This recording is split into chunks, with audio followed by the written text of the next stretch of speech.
Israel's role in unprecedented U.S. bombing of Iran's nuclear facilities revealed. USS Night Hammer campaign against 3 Iranian nuclear facilities was carefully prepared and involved Israel.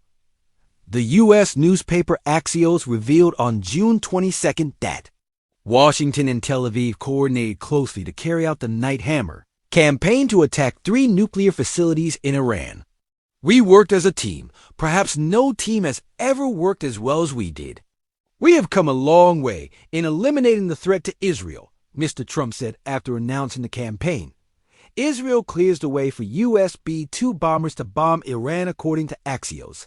A week before the campaign, Mr. Trump directly contacted Israeli Prime Minister Benjamin Netanyahu and said that the U.S. would attack if there was no unexpected diplomatic breakthrough. According to Israeli officials, Netanyahu asked, "Okay, how can we help with the upcoming operation?" Mr. Trump said he wanted the Israeli Air Force to neutralize as many Iranian air defense systems as possible in the south of the country. In order to clear the way for U.S. B-2 bombers to enter the airspace, the U.S. side then sent a list of air defense targets to be eliminated for Israel to strike, an Israeli official revealed. The U.S. side made it clear to us that the operation will be carried out. In the previous 48 hours, the U.S. needed Israel to attack a number of locations in southern Iran to weaken the air defense capabilities, reducing the risk to the B-2 aircraft heading to the Fordo facility. The U.S. mobilized 125 aircraft for the operation, including 7 B-2 stealth bombers. Photo: U.S. Department of Defense. The Fordo facility was identified by the U.S. as the main target and was located deep underground.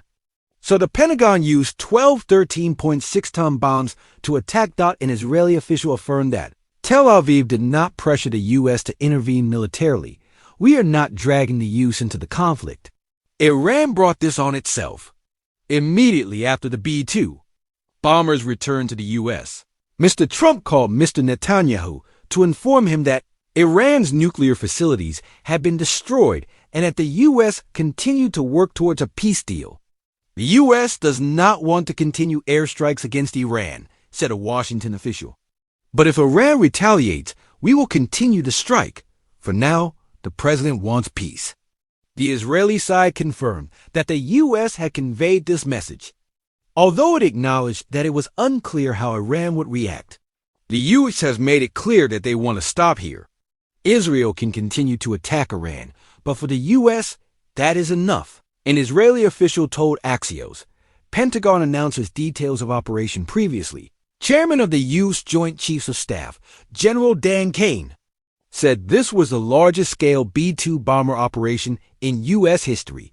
The Night Hammer operation involved more than 125 aircraft, including 7 B-2 Spirit bombers from Whiteman Air Force Base, Missouri, flying east to Iran, and another group, a B-2S, flying over the Pacific Ocean to distract them.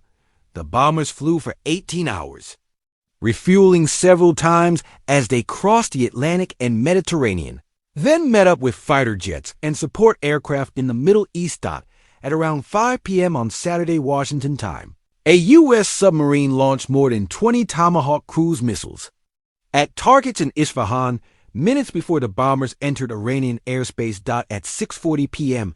2:10 a.m. in Iran, the first B-2 dropped 2 GBU-57 massive ordnance penetrator MOP bombs on the Fordo facility.